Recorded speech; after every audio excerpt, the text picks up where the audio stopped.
किते विछड़िए या साडे तो कुछ विछड़दा है, फिर उसकी साल हुई। दुनिया ने बहुत तरक्की की है, विज्ञान ने बहुत तरक्की की है।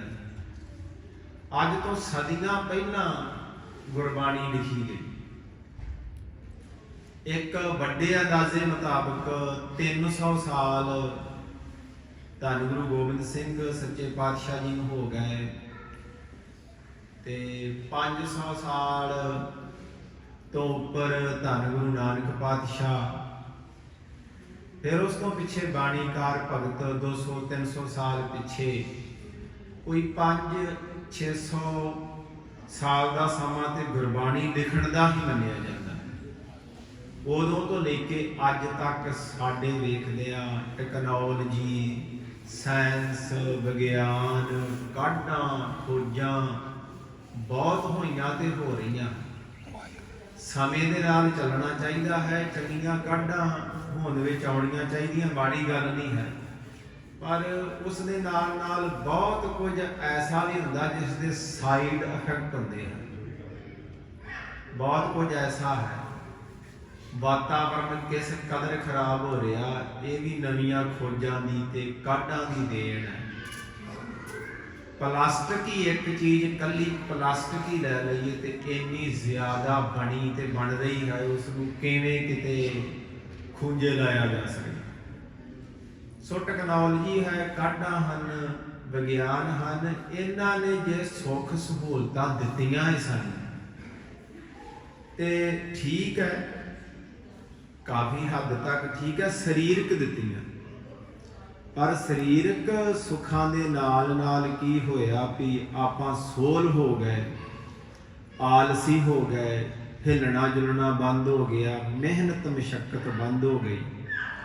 ਉਹਦੇ ਨਾਲ ਬਿਮਾਰੀਆਂ ਦੀ ਗਿਣਤੀ ਵੱਧ ਗਈ, ਫਿਰ ਦਵਾਈਆਂ ਦੀ ਗਿਣਤੀ ਵੱਧ ਗਈ।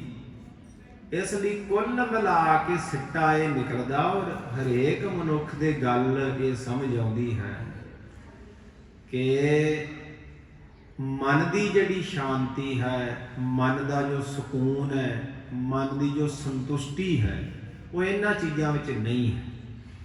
मृग तृष्णा गुरबाणी विच उदाहरण आई है। भावें आपां गुरबाणी का इतिहास ही पढ़ रहे हैं, सुन रहे हैं, गुरु ग्रंथ साहब का इतिहास, बाणीकारां का इतिहास, सो ये सारियां गल्लां उन्हां दे नाल रिलेटेड ने, मिलदियां जुलदियां हन उन्हां नाल ही भी उन्हां समयां दे विच ऐसे महान पुरख पैदा होए सन ते जिहड़ी परमेश्वर ने उन्हां नूं अवस्था बख्शी, जीवन बख्शिया ते उन्हां अंदरों गरबारी प्रगट होई, उन्हां नूं गॉड गिफ्ट सी।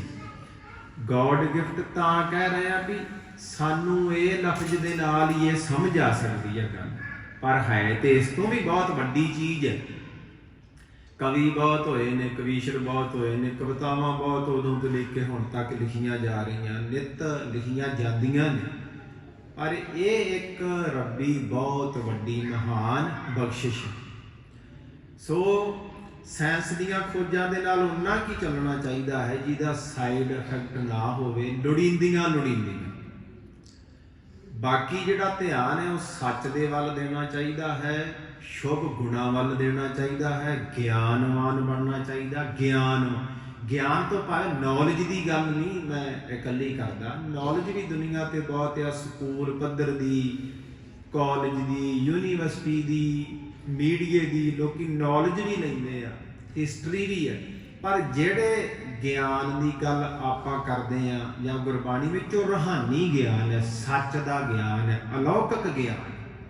और जदों आपां गुरबाणी का पाठ ही करिए, उस ज्ञान दे विचों जिहड़ा रस आउंदा, जे आपां पाठ ही कर रहे हैं, पर ये नहीं भी पाठ वाली पौड़ी ते बैठना, भी जे पाठ ही करिए उहदे नाल भी आनंद आउंदा, भावें थोड़ा, जे कीर्तन सुनिए होर आउंदा, जे विचार करिए तो फिर सोने ते सुहागा सियाणे कहंदे।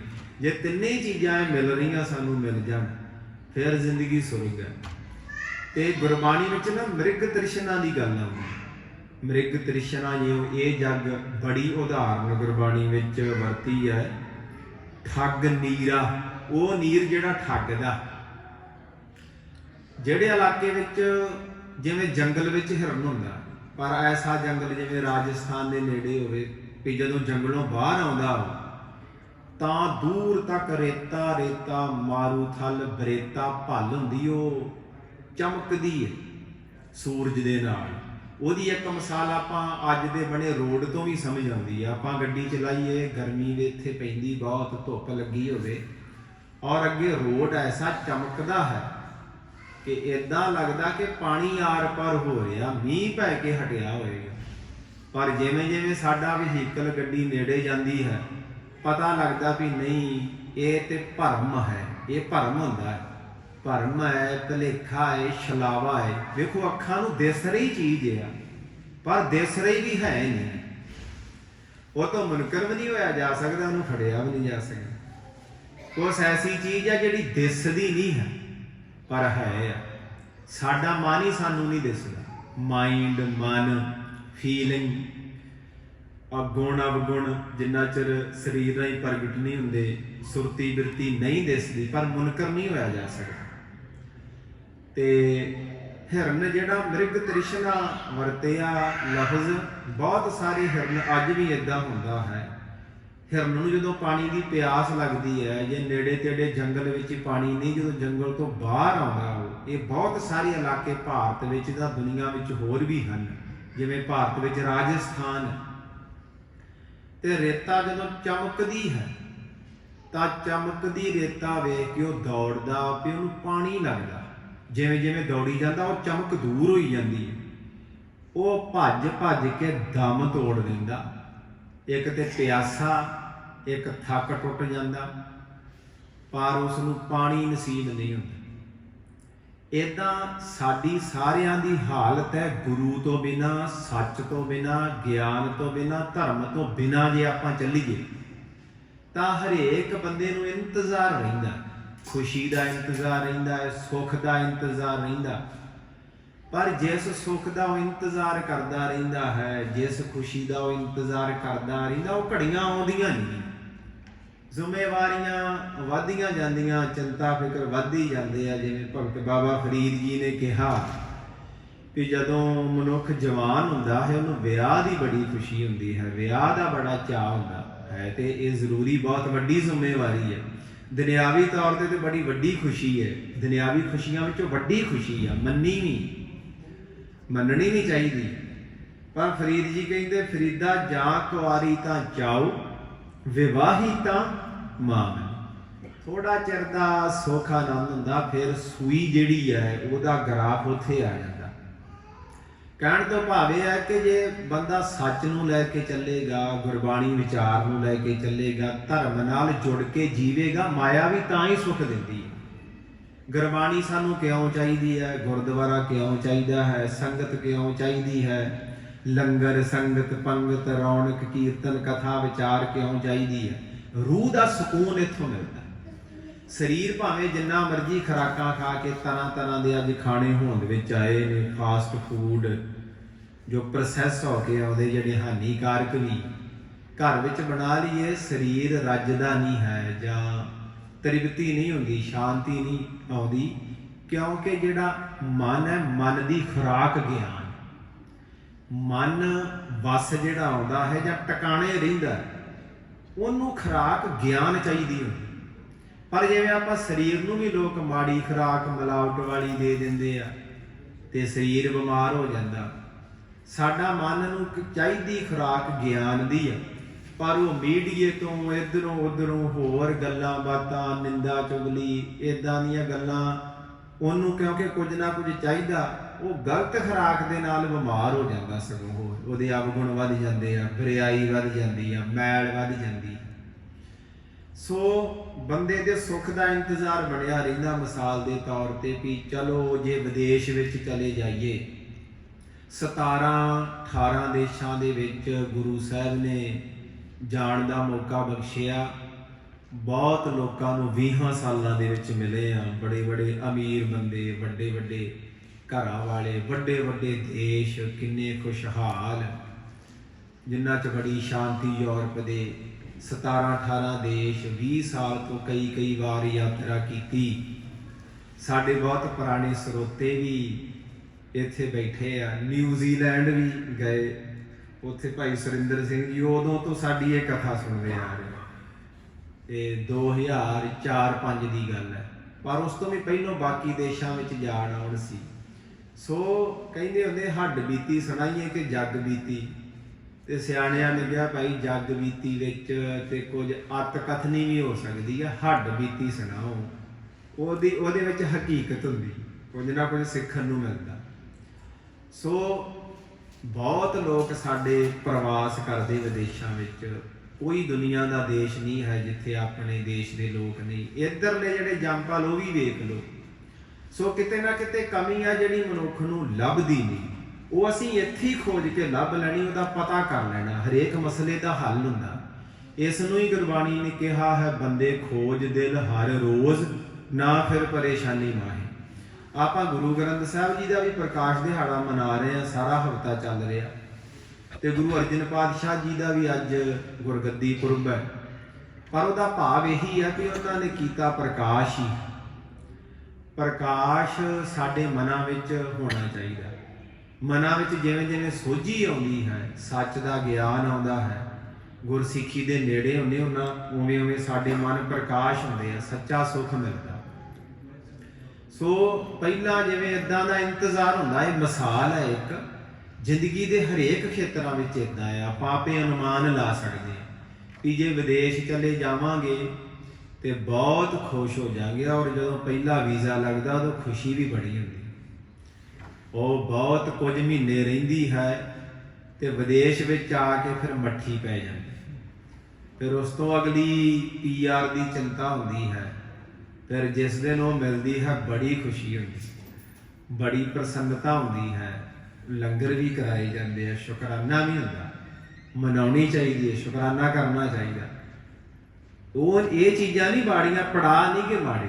ਹੈਰਾਨੀ ਇਸ ਗੱਲ ਦੀ ਵੀ ਉਹ ਖੁਸ਼ੀ ਸਦੀਵੀ ਨਹੀਂ ਰਹਿੰਦੀ। ਫਿਰ PR ਤੋਂ ਅੱਗੇ ਹੁੰਦਾ ਵੀ ਹੁਣ ਘਰ ਬਣ ਜੇ। ਫਿਰ ਜਿਸ ਦਿਨ ਘਰ ਮਿਲਦਾ ਉਸ ਦਿਨ ਬੜੀ ਖੁਸ਼ੀ ਹੁੰਦੀ। ਫਿਰ ਜਿਸ ਦਿਨ ਉਹ ਫਰੀ ਹੋ ਜੇ ਕਿਸ਼ਤਾਂ ਤੋਂ, ਕਿਸ਼ਤਾਂ ਲੈ ਜਾਣ ਸਾਰੀਆਂ, ਕਿਉਂਕਿ ਧਰਮ ਨੇ ਉਹੀ ਗੱਲ ਕੀਤੀ ਜਿਹੜੀ ਰੋਜ਼ ਨਾਮਚਾ ਸਾਡੀ ਜ਼ਿੰਦਗੀ ਵਿੱਚ ਕੰਮ ਆਵੇ।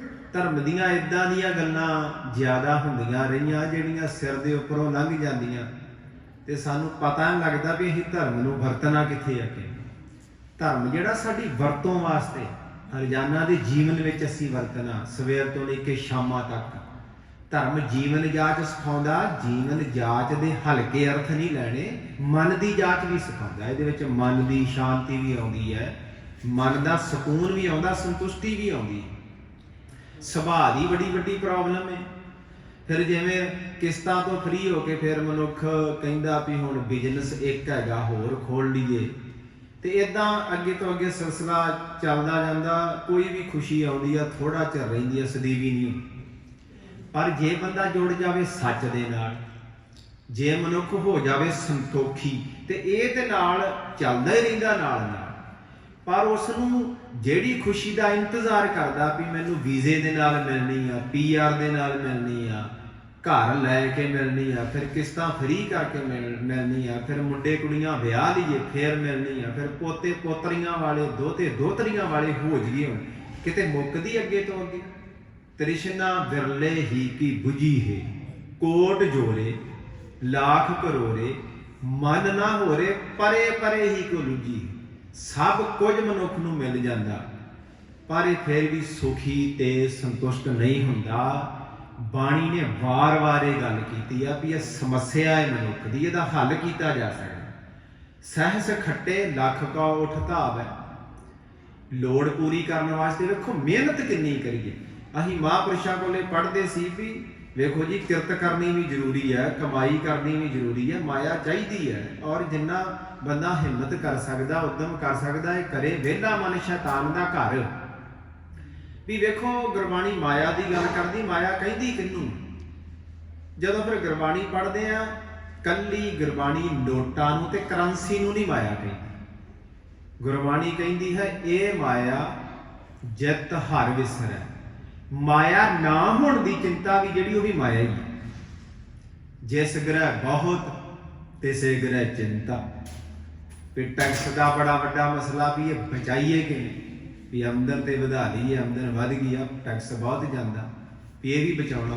ਇੱਦਾਂ ਦੀ ਹੋੜ ਲੱਗੀ ਰਹਿੰਦੀ ਜਿਹੜੀ ਪਰੇਸ਼ਾਨ ਕਰਦੀ। ਜਿਸ ਗ੍ਰਹਿ ਬਹੁਤ ਤਿਸੇ ਗ੍ਰਹਿ ਚਿੰਤਾ, ਜਿਸ ਗ੍ਰਹਿ ਥੋੜੀ ਸੋ ਫਿਰੇ ਪਰਮੰਤਾ।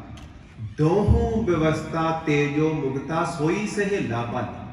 ਗੁਰੂ ਅਰਜਨ ਪਾਤਸ਼ਾਹ ਦਾ ਗੁਰਗੱਦੀ ਦਿਵਸ ਹੈ, ਗੁਰਬਾਣੀ ਦਾ ਪ੍ਰਕਾਸ਼ ਦਿਹਾੜਾ, ਤੇ ਆਪਾਂ ਉਸ ਦਿਨ ਦੀ ਬਾਣੀਕਾਰਾਂ ਦੇ ਇਤਿਹਾਸ ਦੀ ਗੱਲ ਕਰਦੇ ਆ। ਗੁਰੂ ਗ੍ਰੰਥ ਸਾਹਿਬ ਜੀ ਦੇ ਇਤਿਹਾਸ ਦੀ ਗੱਲ ਕੀਤੀ ਆ, ਕਰਦੇ ਹੀ ਰਹਿੰਦੇ ਆ। ਸਾਨੂੰ ਬਹੁਤ ਸਾਰਾ ਇਤਿਹਾਸ ਯਾਦ ਵੀ ਹੈ, ਪਰ ਉਹਦਾ ਮੇਨ ਪਰਪਸ ਕੀ ਹੈ, ਮਨੋਰਥ ਕੀ ਹੈ। ਬਾਣੀਕਾਰਾਂ ਨੇ ਜਿੱਥੋਂ ਦੇ ਵੀ ਸਨ, ਉਹਨਾਂ ਨੇ ਗੁਰਬਾਣੀ ਪ੍ਰਗਟ ਕੀਤੀ। ਇਸ ਸਾਰੇ ਕੁਝ ਦਾ ਨਿਚੋੜ ਕੀ ਹੈ ਵੀ ਉਹਨਾਂ ਨੇ ਮੈਸੇਜ ਕੀ ਦਿੱਤਾ, ਸੁਨੇਹਾ ਕੀ ਦਿੱਤਾ, ਗਿਆਨ ਕੀ ਦਿੱਤਾ, ਉਹ ਸਾਨੂੰ ਸਮਝਾਉਣਾ ਕੀ ਚਾਹੁੰਦੇ ਆ। ਪੱਕੇ ਤੌਰ ਤੇ ਇੰਨੀ ਮਿਹਨਤ ਨਾਲ ਗੁਰਬਾਣੀ ਲਿਖ ਕੇ, ਗ੍ਰੰਥ ਤਿਆਰ ਕਰਕੇ, ਤੇ ਨਾਲ ਉਹਦੀ ਤਾਬਿਆ ਪੰਥ। ਵੀ ਪਹਿਲੀਆਂ ਲਿਖਤਾਂ ਖੁਰਦ-ਬੁਰਦ ਹੁੰਦੀਆਂ ਸੀ, ਧੁੰਦਲੀਆਂ ਹੁੰਦੀਆਂ ਸੀ, ਮਿਲਾਵਟਾਂ ਹੁੰਦੀਆਂ ਸੀ। ਇਹਦੀ ਤਾਬਿਆ ਪੰਥ ਵਿੱਚ ਐਸੀ ਭਾਵਨਾ, ਪੰਥ ਦੇ ਵਿੱਚ ਜਿਹੜੇ ਪੰਥਕ, ਉਹਨਾਂ ਨੂੰ ਚਲੋ ਗੁਰਬਾਣੀ ਦਾ ਘੱਟ ਗਿਆਨ ਹੋਵੇ, ਵੱਧ ਗਿਆਨ ਹੋਵੇ, ਥੋੜਾ ਹੋਵੇ, ਜ਼ਿਆਦਾ ਹੋਵੇ, ਗੁਰੂ ਪਾਤਸ਼ਾਹ ਨੇ ਪੱਕਾ ਪ੍ਰਬੰਧ ਕੀਤਾ ਵੀ ਗ੍ਰੰਥ ਸਲਾਮਤ ਰਹੂ। ਇਹ ਗ੍ਰੰਥ ਦੀ ਤਾਬਿਆ ਰਹੂਗਾ, ਪੰਥ ਦੀ ਹਿਫਾਜ਼ਤ ਕਰੂਗਾ, ਇਹਦਾ ਪ੍ਰਚਾਰ ਕਰੂਗਾ, ਇਹਦੀ ਵਿਚਾਰ ਹੋਵੇਗੀ, ਤੇ ਸਾਨੂੰ ਪਤਾ ਲੱਗੇਗਾ ਅਸੀਂ ਜ਼ਿੰਦਗੀ ਦਾ ਆਨੰਦ ਕਿਵੇਂ ਲੈਣਾ, ਸੁਖੀ ਕਿਵੇਂ ਰਹਿਣਾ, ਖੁਸ਼ ਕਿਵੇਂ ਰਹਿਣਾ। ਸੋ ਲੰਮਾ ਸਮਾਂ ਸਿੱਖਿਆ ਲੈਣ ਦਾ ਮੌਕਾ ਮਿਲਿਆ ਅਨੰਦਪੁਰ ਸਾਹਿਬ ਦੀ ਪਾਵਨ ਧਰਤੀ ਤੇ। ਚਲੋ ਸੰਤ ਮਹਾਂਪੁਰਸ਼ ਮਿਲੇ, ਗੁਰਮੁਖ ਮਿਲੇ, ਕਰਨੀ ਵਾਲੇ ਮਿਲੇ, ਜਿਹੜੇ ਗੁਰਬਾਣੀ ਬਾਰੇ ਚੰਗਾ ਜਾਣਦੇ ਸੀ। ਸਬੱਬ ਬਣਾਤਾ ਪਰਮੇਸ਼ਰ ਨੇ ਵੀ ਕਿਸੇ ਵੀ ਮਨੁੱਖ ਨੂੰ ਕਿਸੇ ਕੰਮ ਵਾਸਤੇ ਬਣਾਇਆ ਹੁੰਦਾ ਹੈ ਪਰਮੇਸ਼ਰ ਨੇ। ਜੇ ਪਰਮੇਸ਼ਰ ਸ਼ੌਂਕ ਨਾ ਪਾਵੇ ਵੱਖਰੇ ਵੱਖਰੇ, ਤੇ ਦੁਨੀਆ ਦਾ ਕੰਮ ਕਿਵੇਂ ਚੱਲੇ। ਵੱਖਰੇ ਵੱਖਰੇ ਸ਼ੌਂਕ ਪਾਏ ਉਸਨੇ। ਕੋਈ ਬੰਦਾ ਰੈਸਟੋਰੈਂਟ ਚਲਾਉਂਦਾ, ਉਹ ਖਾਣਾ ਬਣਾਉਣ ਦਾ ਸ਼ੌਂਕ ਹੁੰਦਾ, ਪਰਮੇਸ਼ਰ ਨੇ ਪਾਇਆ ਵੀ ਕੋਈ ਖਾਣਾ ਬਣਾਓ, ਤੇ ਖਾਣ ਵਾਲੇ ਵੀ ਇਹਨੇ ਉਹਨਾਂ ਨੂੰ ਖਵਾਉਣਾ। ਪਰਮੇਸ਼ਰ ਕਿਸੇ ਵਿੱਚ ਜੱਜਮੈਂਟ ਕਰਨ ਦਾ ਗੁਣ ਪਾਉਂਦਾ ਹੈ, ਵਕਾਲਤ ਦਾ ਸ਼ੌਂਕ ਪਾਉਂਦਾ ਹੈ, ਬਿਜ਼ਨਸ ਕਰਨ ਦਾ ਸ਼ੌਂਕ ਪਾਉਂਦਾ, ਕਿਸੇ 'ਚ ਖੇਤੀਬਾੜੀ ਦਾ ਪਾਉਂਦਾ। ਇਹ ਸਾਰੀ ਉਹਦੀ ਕਰਾਮਾਤ ਹੈ, ਉਹਦਾ ਚਮਤਕਾਰ ਹੈ। ਮਾਇਆ ਮਮਤਾ ਕਰਤੇ ਲਾਈ, ਇਹ ਜਿਹੜੀ ਮਾਇਆ ਦੀ ਮਮਤਾ ਵਾ, ਲਾਈ ਕਰਤੇ ਨੇ। ਪਰ ਗੱਲ ਉਦੋਂ ਖਰਾਬ ਹੋ ਜਾਂਦੀ ਜਦੋਂ ਬੰਦਾ ਲਿਮਟ ਵਿੱਚ ਰਹਿ ਕੇ, ਹੱਦ ਵਿੱਚ ਰਹਿ ਕੇ ਉਸ ਇਸ਼ਾਰੇ ਨੂੰ ਸਮਝਦਾ ਨਹੀਂ ਵੀ ਇਹ ਜੇ ਲਾਈ ਆ ਤੈਨੂੰ ਕਿੱਥੇ ਵਰਤਣਾ, ਕਿਵੇਂ ਲਾਈ ਕਰਤੇ ਨੇ ਹੈ। ਸੋ ਫਿਰ ਜਦੋਂ ਅਸੀਂ ਗੁਰਮੁਖਾਂ ਦੇ ਪਾਸੋਂ ਸਿੱਖਦੇ ਸੀ ਗੁਰਬਾਣੀ ਦੀ ਸੰਥਿਆ, ਗੁਰਬਾਣੀ ਦੀ ਵਿਚਾਰ, ਗੁਰਬਾਣੀ ਦੇ ਡੂੰਘੇ ਅਰਥ ਵੀ ਇਹ ਕਿਵੇਂ ਸਮਝਣੇ ਆ ਵੀ ਸਾਡੇ ਸਾਰਿਆਂ ਦੇ ਕੰਮ ਆਉਣ। ਮਾਇਆ ਦੀ ਗੱਲ ਬਹੁਤ ਚੱਲਦੀ, ਮਾਇਆ ਦੇ ਪਿੱਛੇ ਅਸੀਂ ਭੱਜਦੇ ਵੀ ਆ, ਮਾਇਆ ਮਾਇਆ ਕਰਦੇ ਵੀ ਆ, ਤੇ ਧਾਰਮਿਕ ਸਥਾਨਾਂ ਤੇ ਮਾਇਆ ਦੇ ਖਿਲਾਫ ਬੋਲਿਆ ਜਾਂਦਾ ਵੀ ਮਾਇਆ ਦੇ ਖਿਲਾਫ ਬਹੁਤ ਬੋਲਿਆ ਜਾਂਦਾ ਹੈ ਵੀ ਇਹ ਛੱਡਣੀ ਚਾਹੀਦੀ ਹੈ, ਤੇ ਅਸੀਂ ਇਹਦੇ ਪਿੱਛੇ ਦੌੜਦੇ ਆ। ਉਹ ਤੋਂ ਬਿਨਾਂ ਕੰਮ ਵੀ ਨਹੀਂ ਚੱਲਦਾ, ਪਰ ਉਹ ਨਾ ਛੱਡੀ ਜਾ ਸਕਦੀ ਆ, ਨਾ ਉਸ ਨੂੰ ਅਪਣਾਉਣਾ।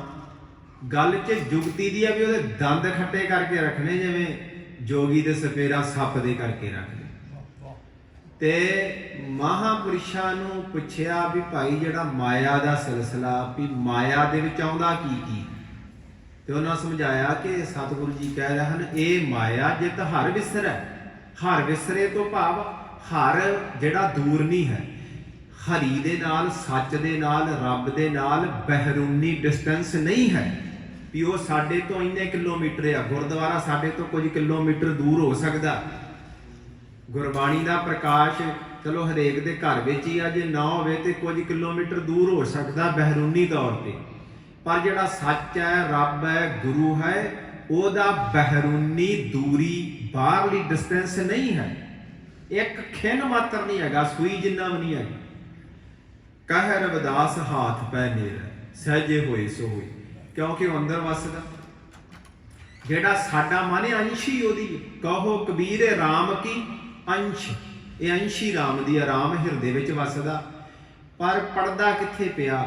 ਸਿਰਫ ਸਮੱਸਿਆ ਇੱਕੋ ਹੀ ਆ, ਜਿਹੜੀ ਉਹ ਤੋਂ ਦੂਰੀ ਲੱਗਦੀ ਹੈ। ਜਿਹੜਾ ਉਹ ਦੂਰ ਲੱਗਦਾ, ਉਹ ਸਿਰਫ ਸਾਡੀ ਸਮਝ ਤੋਂ ਹੀ ਦੂਰ ਹੈ, ਉੱਦਾਂ ਦੂਰ ਨਹੀਂ ਹੈ। ਪੜਦਾ ਸਿਰਫ ਇੱਕ ਸੋਚਣ ਦਾ ਹੀ ਹੈ, ਹਉਮੈ ਦਾ। ਤੇ ਕਹਿੰਦੇ ਉਹ ਪੜਦਾ ਜਿਹੜਾ ਤਿਤਲੀ ਦਾ ਖੰਭ ਹੁੰਦਾ ਨਾ, ਉਹ ਕਹਿੰਦੇ ਵੀ ਉਹਦੇ ਨਾਲ ਵੀ ਬੜੀ। ਭੰਬੀਰੀ ਕੇ ਪਾਤ ਪਾਦਰੋ ਬਿਨ ਪੇਖੇ ਦੂਰਾ, ਉਹ ਤੇ ਭੰਬੀਰੀ ਦੇ ਪਰਦੇ ਜਿੰਨਾ ਵੀ ਵਿੱਚ ਕੰਧ ਨਹੀਂ ਹੈਗੀ, ਪਰ ਬਿਨਾਂ ਦੇਖਣ ਤੋਂ ਕੰਧ ਉੱਲੇ ਪ੍ਰਦੇਸ਼। ਸੋ ਇਹ ਮਾਇਆ ਜਤ ਹਰ ਵਿਸਰੇ। ਹਰ ਦਾ ਵਿਸਰਨਾ ਕੀ ਆ ਵੀ ਅੰਦਰੇ ਹੈਗਾ ਉਹ, ਉਹਦੇ ਤੋਂ ਬਿਨਾਂ ਸਾਡਾ ਵਜੂਦ ਨਹੀਂ ਹੈਗਾ। ਮਨ ਉਹਦੀ ਰੋਸ਼ਨੀ ਆ, ਆਤਮ ਰਾਮ। ਆਤਮ ਰਾਮ ਜਿਹੜਾ ਸਾਡਾ ਮਨ ਆ ਉਹਦੀ ਰੋਸ਼ਨੀ। ਫਿਰ ਰਾਮ ਦੇ ਵਿੱਚ ਤੇ ਸਾਡੇ ਮਨ ਵਿੱਚ ਅਸੀਂ ਕਿਹਾ ਵੀ ਸਾਨੂੰ ਕੋਈ ਬਹਿਰੂਨੀ ਹੋਰ ਉਦਾਹਰਨ ਦਿਓ ਪੁਖਤਾ।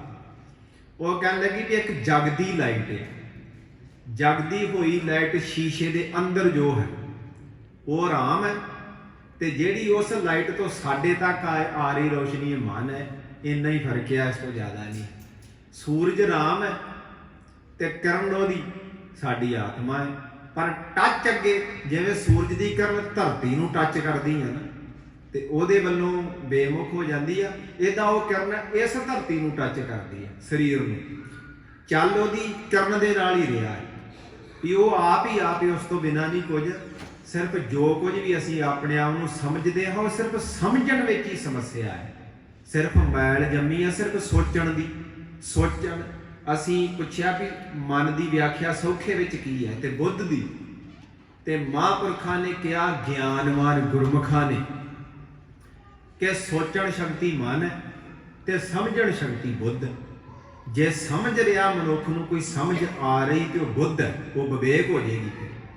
ਤੇ ਜੇ ਸੋਚ ਰਿਹਾ ਹੈ, ਸੋਚ ਤੋਂ ਭਾਵੇਂ ਚਿੰਤਾ। ਜੇ ਸੋਚੀ ਜਾਂਦਾ ਕਿਸੇ ਸਿੱਟੇ ਤੇ ਨਹੀਂ ਪਹੁੰਚਦਾ, ਮਿੱਠੂ ਰਾਮ ਦੇ ਆਂਡਿਆਂ ਵਾਂਗ ਜਿਹੜੀ ਆਪਾਂ ਕਹਾਣੀ ਪੜ੍ਹਦੇ ਰਹੇ ਹਾਂ। ਫਿਰ ਸੋਚਣ ਸ਼ਕਤੀ ਜਿਹੜੀ ਆ ਉਹ ਸਾਡੇ ਬੁੱਧ ਦੀ ਬੈਟਰੀ ਵੀਕ ਕਰਦੀ, ਤੇ ਜਿਹੜੀ ਸਮਝਣ ਸ਼ਕਤੀ ਉਹ ਬੈਟਰੀ ਚਾਰਜ ਕਰਦੀ। ਮਨ ਦੀ ਸੋਚ ਕਦੀ ਰੁਕਦੀ ਨਹੀਂ ਹੁੰਦੀ। ਇੱਥੇ ਸਮਾਧੀ ਲਾਉਣ ਦਾ ਅਰਥ ਬਿਲਕੁਲ ਵੱਖਰਾ। ਸਮਾਧੀ ਸਰੀਰ ਦੀ ਲਾਈ ਆ ਦੂਜੇ ਮੱਤਾਂ ਨੇ, ਪਰ ਸਰੀਰ ਦੀ ਸਮਾਧੀ ਨਾਲ ਚੁੱਪੈ ਚੁੱਪ ਨਾ ਹੋ ਗਈ ਜੇ ਲਾਏ ਰਹਾ ਲਗਾਤਾਰ। ਇੱਥੇ ਸਮਾਧੀ ਸਦਾ ਲੱਗ ਸਕਦੀ ਆ, ਪਰ ਲਾਉਣੀ ਮਨ ਦੀ ਆ। ਮਨ ਨੂੰ ਚੁੱਪ ਕਰਾਉਣਾ, ਪਰ ਉਹਦਾ ਚੁੱਪ ਕਰਾਉਣ ਦਾ ਤਰੀਕਾ ਇਹ ਨਹੀਂ ਕਿ ਉਸਨੂੰ ਸੋਚਣ ਤੋਂ ਹਟਾ ਦੇਣਾ।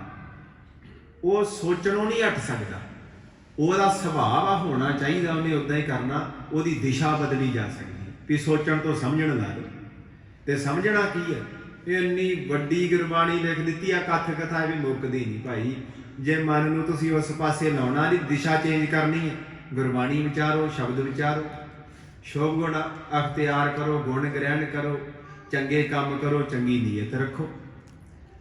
ਨਾਨਕ ਘਰ ਹੀ ਬੈਠਿਆ ਸ਼ੌ ਮਿਲੇ ਜੇ ਨੀਅਤ ਰਾਸ ਕਰੇ।